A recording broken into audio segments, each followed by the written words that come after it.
Now, I know I'm going to step on some toes here, but what message are you sending to your kids when you are prioritizing, not once out of their 5-year baseball career, but on a regular basis, you're missing church to go play ball?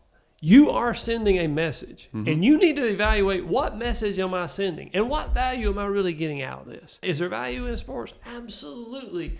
I love to play sports. I played baseball, I played basketball, but we need to be able to walk away from the game still loving everybody that we are playing with and against. Yeah. We've elevated it to a point where we are beginning, or we have lost the value in it, because we're teaching wrong things, and we're prioritizing them above the things of God.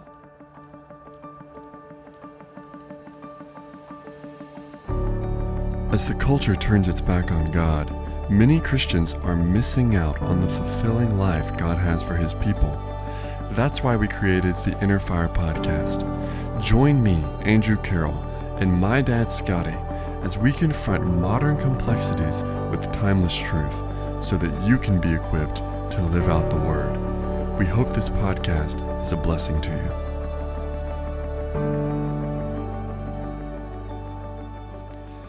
Okay, here we go. This is the last part of our 4-part series on leisure. I'm going to try to put a bow on things this time and talk about a few things that we have not been able to get to yet. And the first thing that I want to talk about is sports. Yeah, well, you say my favorite one for last. Yes, we love sports.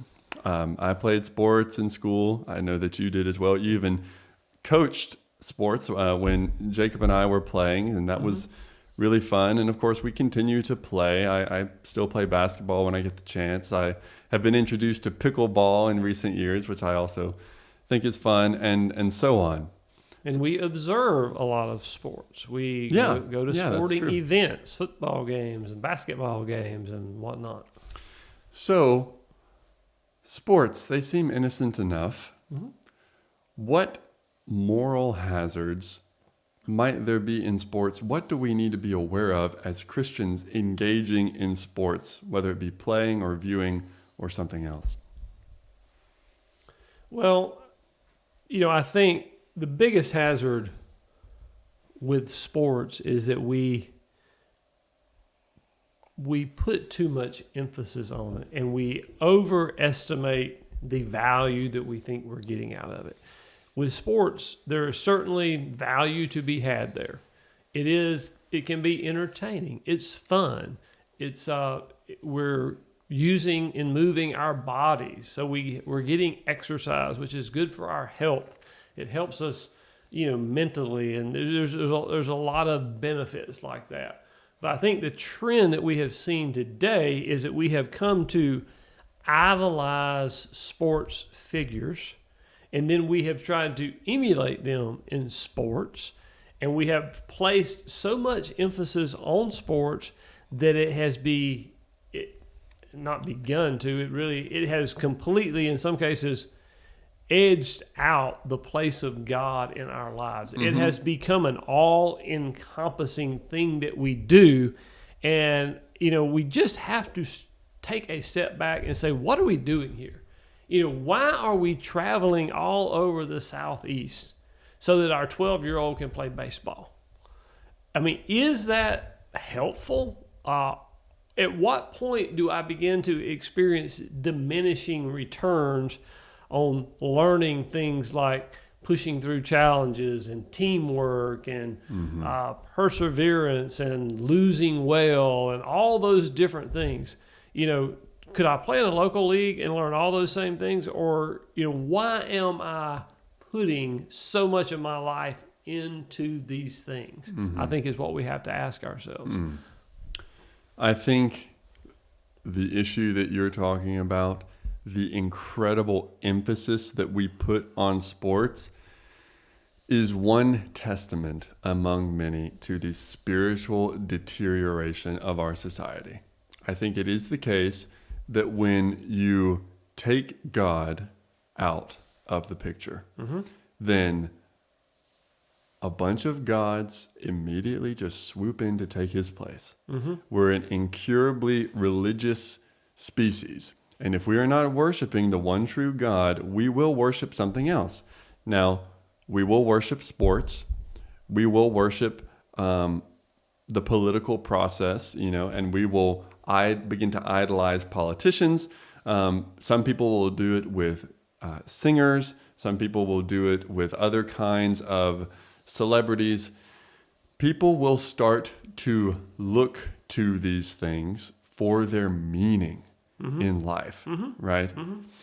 Now, I just recently heard a testimony from someone in my small group, and he was talking about how before he came to know the Lord, basketball was his life purpose. Like, it's what he was thinking about when he woke up and when he went to bed at night. Now, basketball is great, but it should not occupy that kind of place in our lives. And you say, well, what about if you're going to be a pro? Or, what about if you're playing college? Most people, if you are a pro, then it's your job, right? We all have jobs. We all have things that we're quote unquote professionals at. That does not then make that thing the highest thing in your life. So what does that mean for how it shakes out? I think, well, as I have observed before, anytime you put something in the place of God, its inadequacies immediately become apparent because nothing can adequately fill that role but the one true God. I think that we see the actual value of sports being diminished. So I made this argument in my article about food that recently came out. What I said was the only way to really enjoy food to the fullest is not to idolize it. Because when we idolize something, anything, then, as I say, that thing's inadequacies will come to the surface. But if we view things in their proper light, so in the case of food, for example, if you were to view it as a gift of God, then you can enjoy it even more. I think that sports are the same way. I think that sports are so much better for us, so much more enjoyable when they're put in their proper place. What I see happening to sports now is it's hyper competitive. The fun has been taken out of it. People act like mongrels at sporting events. I particularly see this with coaches. They abuse their players. They scream like madmen. I was at a game at a Christian university, football game, not that long ago. And the coach of the opposing team, if you had seen anyone behave the way he was behaving out on the streets, you would call the police. He was belligerent, okay? This should not be. And I know you have to yell because it's a long football field and they've got the helmets on, whatever. There was no excuse for the way that man was acting, and he is certainly not alone. Sportsmanship is at an all-time low in this society, and it needs to be revived because sports are good. Right. Yeah, I totally agree. I mean, there's, just learning to work together, to treat your opposition with respect, learning how to lose gracefully and applaud the other team for a job well done.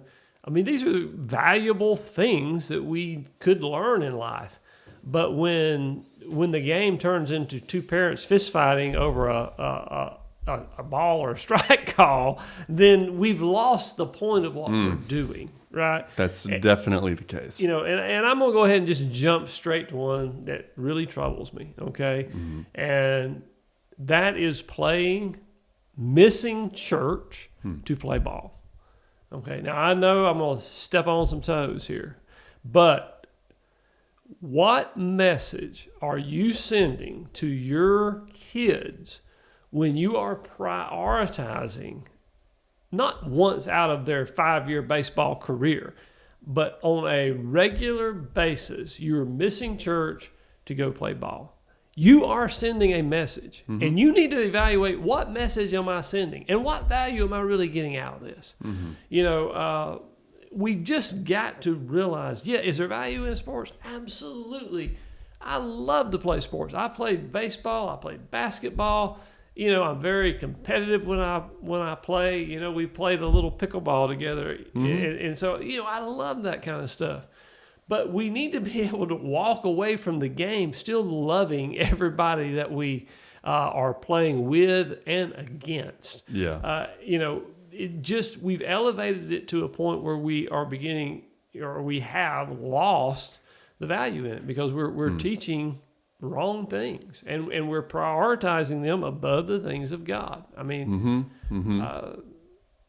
that's all I know to say. I mean, you just need, if you're missing church to play ball, stop and ask yourself, why am I doing this?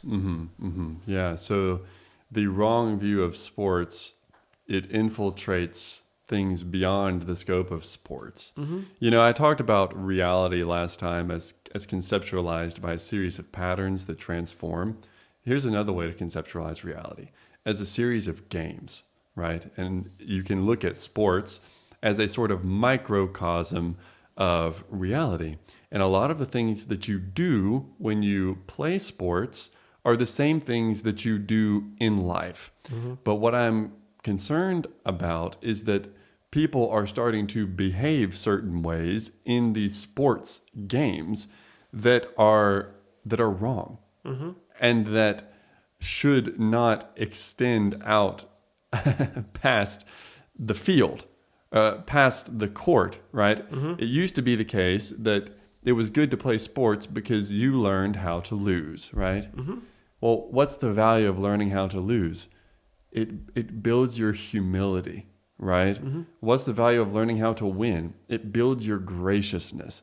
What's the value of playing on a team? It builds your cooperation, your sense of reciprocity, your responsibility to others, and so on and so on and so on.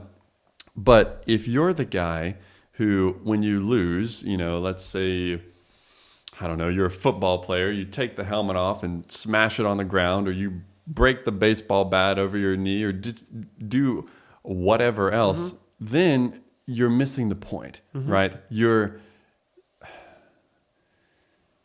are living, you're playing the game in a way that should not be scaled, right? Yeah, and when you leave the game and you low rate the coach and you talk bad about the other players and you complain about how much playing time you've got and your attitude is bad, you're missing the point, right? And I'm just going to say it. Parents are the world's worst on this. It's not the kids. Anything the kids are doing, it's because they've seen the parents doing it. There's a great opportunity on the sports field. We are not against sports. I think that's been clear in what we've already said. We're not against sports. But sports is a great place to show your Christian witness and testimony by how you respond to these things, and by being bold and basically saying, that's not how we should respond. I watched it's an NFL player that I don't know him personally, but somebody I know very well does know him very personally. Demaryius Davis, middle linebacker for the New Orleans Saints. Okay. He shared with me a video. It was a press conference after the game, and DeMario was, everybody was expecting him to talk about football, but he talked about something that happened with his little girl and how God had intervened in that situation. And he said something that I think everybody needs to hear, whether it's about sports or music or any other people that we idolize. He said, I have the great privilege of suiting up and getting out here and playing football for a living. And he said, everybody puts a lot of emphasis on that. But he said, when I walk off that field, I'm a real person, just like you, dealing with the same issues that you're dealing with. And that's what we lose. We put these people up on a pedestal, and then not only do we worship them, but we take our 12-year-old and we want them to be just like LeBron James or, just like pick your favorite sport and your favorite athlete, we expect them to perform at that same level. And if they're good, we put them on the same kind of pedestal. And so, whoever is playing sports, we're just people. Do not idolize sports. Do not, or athletes, do not let your kids idolize them. Okay, it's okay to aspire to be good, to have somebody as a model or a mentor, but do not idolize that person. Do not elevate it to the point of worship, which I think, unfortunately, we have. And, if you look at what we do, a lot of times we are trying to emulate the person that we idolize. Our batting stance is just like theirs. We want the same kind of glove they've got. We do these. We want to wear the brands that sponsor them. Yes, exactly. When what we should be trying to model on the field is Christ. And it doesn't mean that we don't learn from other people, but we just have to be so careful here, especially with our young minds, that we are leading down this path of sports. Just be so careful that we're teaching them correctly from a biblical standpoint, the value of sports and how we should play the game. I love what you say about imitating Christ on the field or on the court. That's going to sound weird to a lot of people. We're talking about Christian sportsmanship.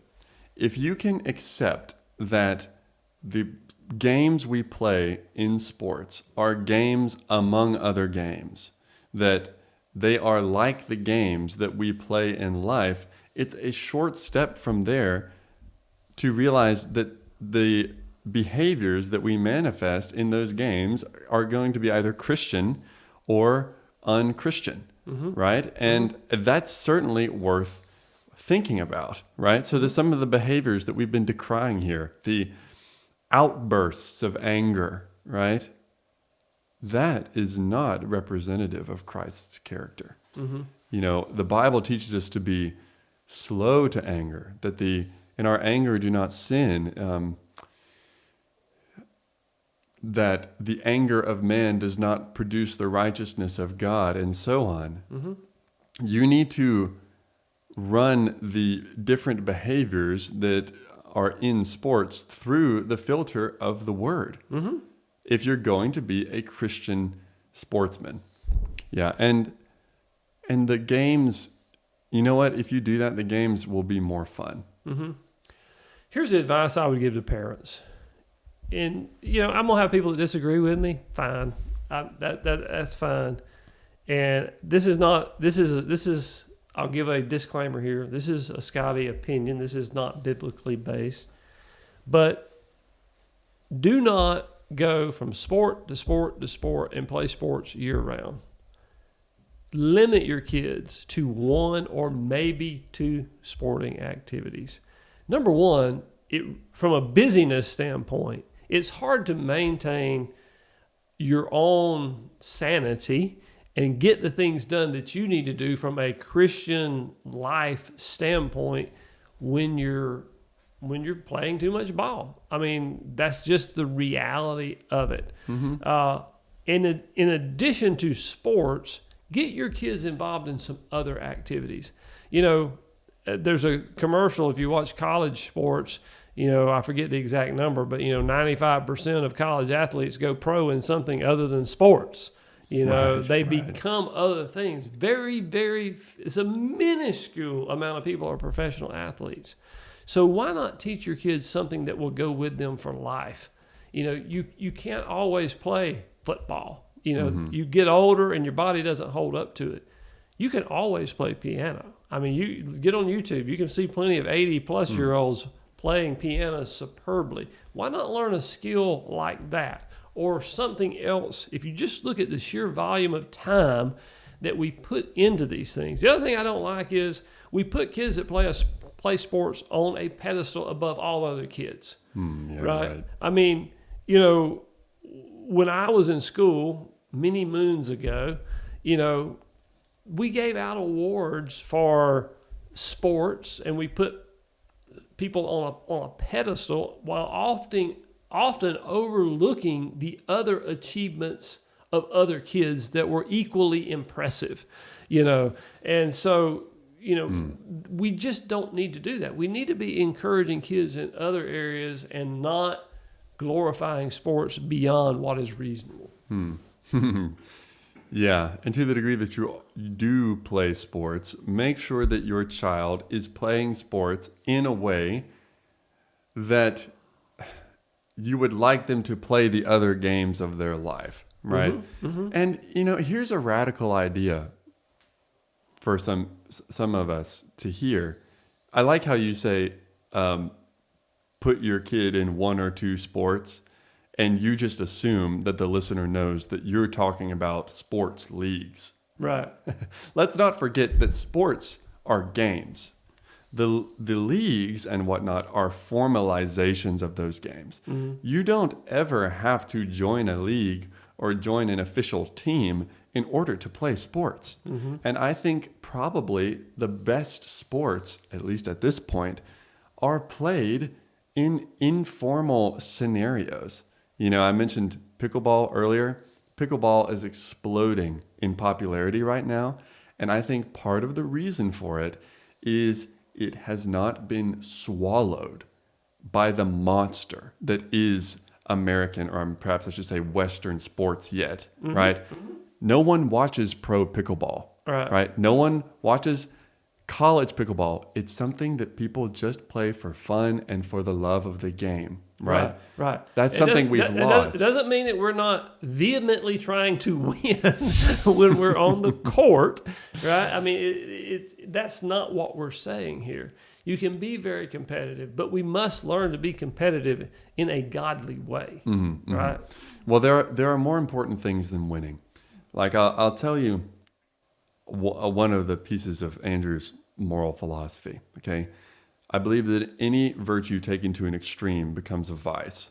And the question is, at what point does a virtue become a vice? I say a virtue becomes a vice at the point at which let me put it this way, a command or a law becomes a vice at the point at which it violates the spirit by which it was given, right? Like, take the Sabbath, for example. The Pharisees took the idea of the Sabbath so far as to violate the spirit by which the commands about the Sabbath were given. And Jesus aptly corrected them. And I would encourage you to read those accounts to understand that better.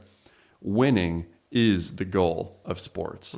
However, you can try to win so much that it makes the game not worth playing. You can take that goal, which is appropriate, so far as to violate the spirit of the game. That is when you know it means too much to you, and you just need to back off a little bit. Yes. And we're talking a lot about playing sports and kids in sports. There's... Let me say one other thing, but I want to move on beyond just that because there's a lot of viewing of sports and going to athletic events and all that. I think we need to put a little of that in perspective too. But just another, this is a parenting podcast more than a sports podcast, but don't put so much pressure on your kid. Don't take your own personal failures as an athlete and try to live vicariously through your successful child. Yeah. They just don't need that pressure. Let them enjoy the game. Yeah. I just have seen it so many times, and we want our kids to do well. We want them to be as good as they can be. We can get frustrated if they're not doing well or they're not putting full effort in, but just don't over pressure. Keep it in perspective. It's a game. As far as we can get about college or professional sports, we can get the wrong attitude there too, where it becomes, somewhat of a religion to us. Yep. I am a Florida State graduate. I love the Florida State Seminoles. I used to go to the games when I was there. Don't live there locally anymore. If I did, I probably would still go to some games. But there was a time in my life when if the Seminoles lost, it would ruin my day or my week. I just was crushed by it. But I came to learn it's just a game, and it doesn't really affect my life or anybody else's life at the end of the day, right? Somebody's going to win, somebody's going to lose. You've got to just enjoy the competition. You've just got to enjoy the journey of trying to be the best you can be. And when the chips go against you, you take it in stride, you get up and you play another day. The truth of the matter is there's only going to be one national champion if you take like college football. So that means all the other 125 Division I schools, or how many there are, they're all going to be losers. They're not going to win the national championship. But they still can enjoy playing the game. And we as their fans can still enjoy the journey that we've been on, the individual successes, seeing people get better. But we just can't get that wrapped up in it. Yeah. In something like the NCAA, except for perhaps one team, every team has got to lose. That's the only way it works. If it were all about winning, then the vast majority of the teams would be wasting their time, right? That's just we should take that as an indication that there's more to it than that. Yeah. And I'll just say in closing, to say something kind of concrete in the midst of all this lofty talk about sports we've been doing, if you're a kid who is starting their middle school or high school career in sports, and if you're a parent who's maybe coaching sports or something like that, if you're a Christian, you should never get teed up.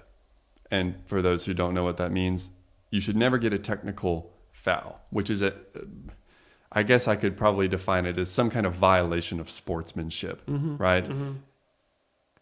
Your Christian testimony is at stake there. It's worth your time and energy never to get a technical foul. Does it bring reproach on the name of Christ? I think it absolutely does.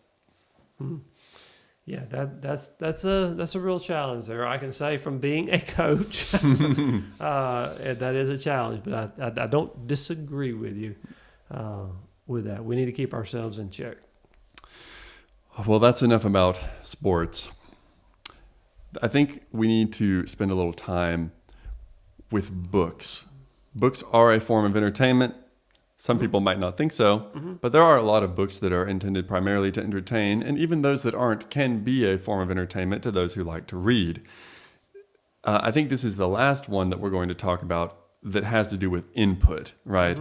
Movies, TV, video games, music, it's all a form of input through our senses, in this case, through our eyes, although a lot of people listen to books these days. What kind of books should Christians be reading? Should they only read the Bible? Well, no, I definitely would not say that. I think this is going to align with a lot of the other things that we have already talked about.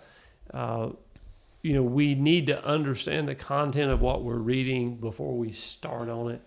I think we need to avoid explicit material. It's not required to tell a good story. I think the kind of books that encourage us, that move us toward God, that move us toward, a higher plane than we're living on. I think those are the types of books that we need to be reading. I don't read a lot of pleasure books. A lot of the books that I read, are business books, or they're books of historical nature, or those are the kind of things that I enjoy reading. And so I don't think there's anything wrong with those as long as they're not contrary to the Word of God. Some business practices would be contrary to the Word of God. Definitely. You need to be constantly on guard and evaluating, is this the logic of the world? Is this how God would tell me to run my business? Or am I being taught here something that really doesn't align with God's Word? I think those are the kind of evaluations we need to make. It'd be great if we could do it before we read the book, but certainly as we're reading. Yeah, I think, I'll read this passage. I think this is a great passage when we're talking about books. This is at the end of Ecclesiastes. The words of the wise are like goads, and like nails firmly fixed are the collected sayings. They are given by one shepherd. My son, beware of anything beyond these. Of making many books there is no end, and much study is a weariness of the flesh. Now, why do I bring up that verse? I talked earlier about the spiritual deterioration of our society. I see the amount of self-help books in our culture being read, being written, and so on as another indicator of that. Mm-hmm. Now, I'm not against self-help books per se. Now, I don't like the idea of self-help. I think the only appropriate thing to do with the self, if you're a Christian, is to mortify it. All of these self-trends that we have going around, self-love, self-help, self-actualization, all the self-hyphen things. It's worldly wisdom that you're dealing with. Absolutely. Now, I don't think that there's anything wrong with, taking some tips about how to be more productive and whatnot. But I think there's a dark side to these things. I think that people look to self-help books to basically teach them how to have the life that they want to have, rather than looking to Scripture. And a lot of these self-help doctrines are contrary to Scripture if you look at them with a critical eye. They might not immediately manifest themselves to you that way, but a lot of them at base are. So you need to be aware of that. And on the subject of making many books, there is no end. My sense about these self-help books, and even a lot of the business books that you mentioned, is that their popularity is not so much about the content they contain, but because reading them is easier than what you should be doing. And what I mean by that is, I think people read the book almost as an excuse for why they're not already succeeding in a certain area. I think people know good and well what they ought to do. I think they know what would help them the most. I think it's just they don't have the will to do it. Or they don't, perhaps this is a little bit more theologically correct way of looking at it. They're not allowing the Spirit to work through them. They're still too much in the Spirit's way. So they look at the book as, oh, this is the reason I haven't succeeded yet. I just needed this piece of knowledge. And I think that our time would be a lot better spent doing the things that we know to do than reading all of these books that at the end of the day contains just common sense sort of observations that are couched in nice language.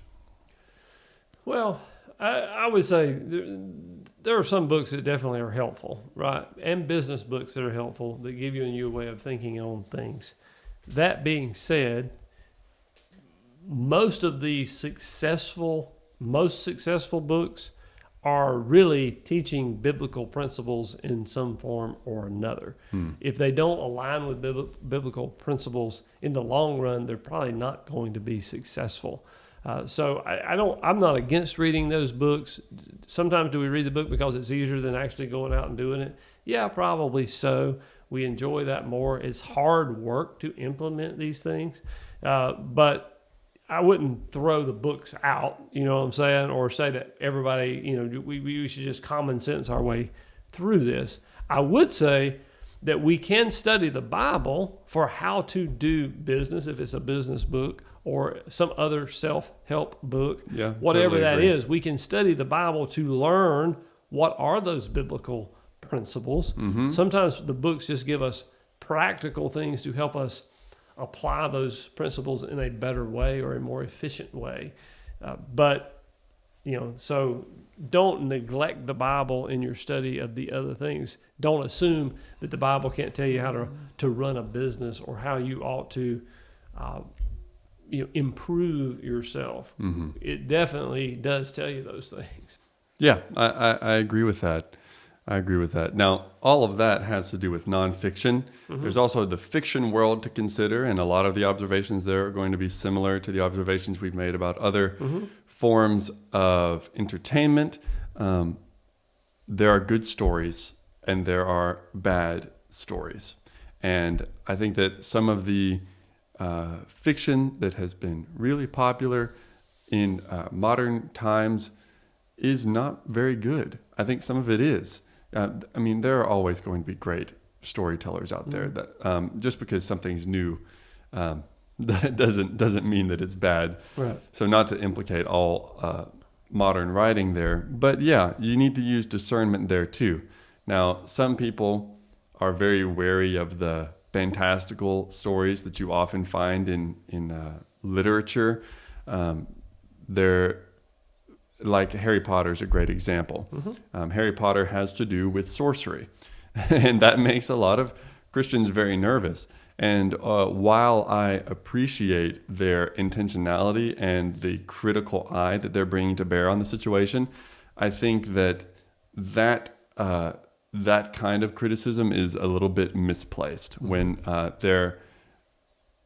it doesn't really get at the core of the story. In that case, there are books and sagas that contain none of the sorcery and witchcraft of Harry Potter that pale in comparison to the kind of I will say biblical truths that are represented in that series. Now, that'll make a lot of people upset, I'm sure.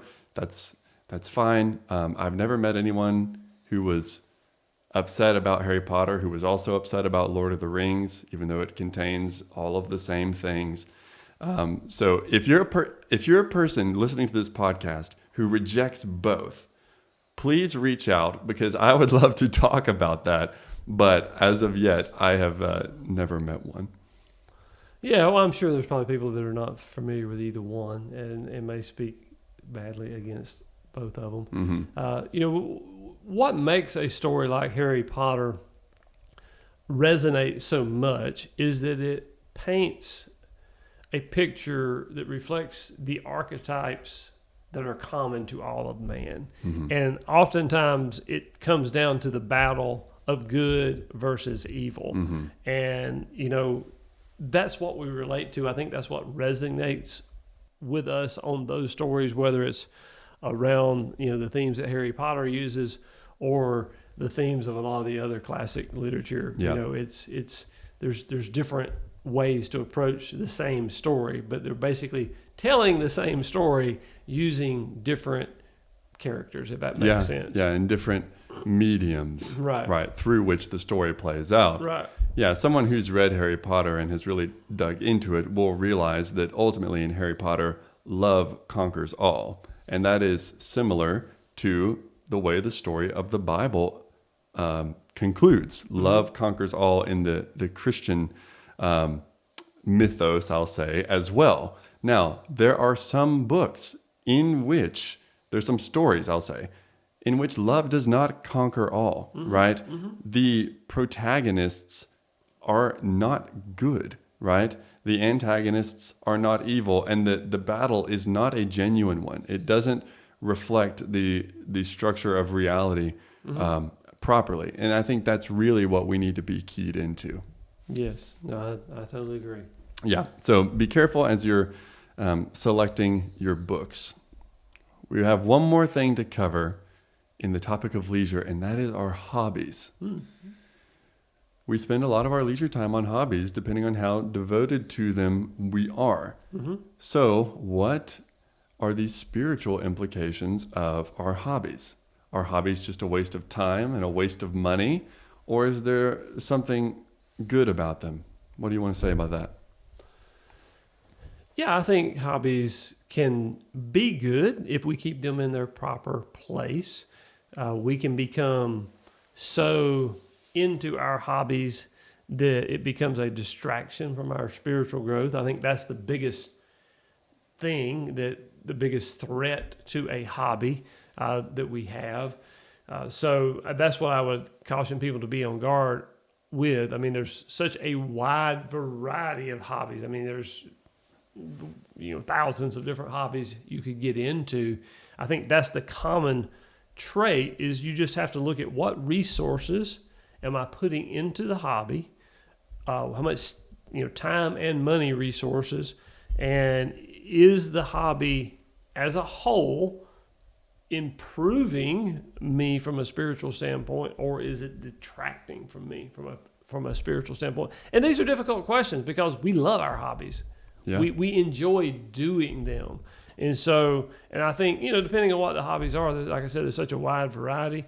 For me, we've talked on the podcast before, I enjoy hunting. Yeah. And so hunting gets me out in nature. I went hunting this past weekend. I was in my tree stand well before daylight. I watched the morning come on. I saw deer, just feeding in their natural habitat, totally at ease. It's a great time just to get back to nature and listen to the songs of the birds and watch. So, there's a renewing of spirit that happens. At the same time, I have to be careful because I can put too much time and effort into that to the point that it begins to draw me away from other things that are more important in my life. And so, there's a balancing act, and we struggle as humans with balancing acts. Yeah, there is a balancing act there, and I think that the question that really governs all is, how am I glorifying God? I think that some hobbies are better than others, and I think that what separates the ones that are better from the ones that are worse is the capacity that one has to glorify God through them, right? Now, you've just explained how hunting reestablishes your connection with nature. We could also say it helps you to get quiet. It grows your relationship with God in a sense. Mm-hmm. Well, I'll tell you one of my hobbies. Okay, I like to make coffee and tea. Okay, now I had to ask myself the question a long time ago: Is there a way for me to glorify God through this? Because if the answer is no, then I need to get a Keurig, basically. Because as I say, there's just look.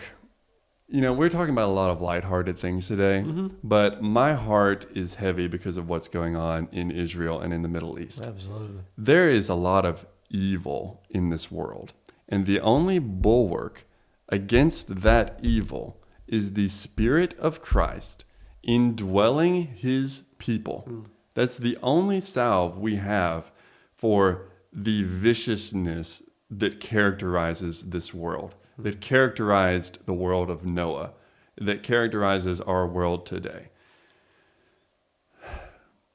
Things are bad. And we here at Innerfire Ministries believe that the way to change the world is to change the littlest and the most seemingly inconsequential things, to point upward at every chance you get. So, with that in mind, I'm going to reiterate, if what you're doing is not glorifying God, you do not have time for it. The situation is too urgent, right? In the Lord's Prayer, we pray that it would be on earth as it is in heaven, right? And as societies turn away from Christ, you see that they begin to resemble hell more and more, okay? And I am becoming conscious of the fact that it's only a matter of time before hell comes to my doorstep. And that instills a sense of urgency in me that extends even to something as seemingly inconsequential as coffee, right? Now, I know I just got really heavy on you there for a second. Bringing it back to my hobby, coffee and tea. I do it with an eye towards hospitality. I take every chance that I get to bless someone else with the skills that I've accrued through this, the money that I've spent on the materials and the various coffee makers and whatnot. And as far as I can tell, people have been blessed by it. Of course, I greatly enjoy it.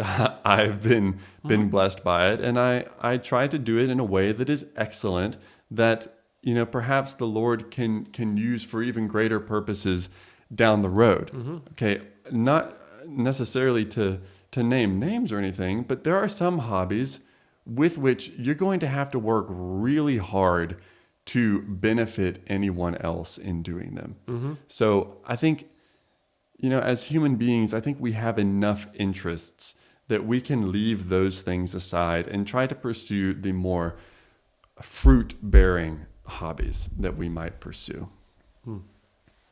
I think that's well said, and probably ties it up about as good as we can tie it up. Well, that's good. I hope it has. I hope that our whole conversation about leisure has quickened the spirits of the listeners, has caused them to ask some of the questions of themselves that we've been asking, and ultimately help people to live out the word and to make it on earth as it is in heaven, like the Lord's Prayer says. Amen. So if this conversation has done that for you, we urge you to reach out to us and talk to us about it. You can reach us at contact@innerfire.com, or of course, comment on any of our social media platforms. Of course, we always appreciate it if you give us a 5-star review on a podcasting app and share it with a friend. We hope that we're helping you live out the word with every new episode that we record. Until next time, God bless you.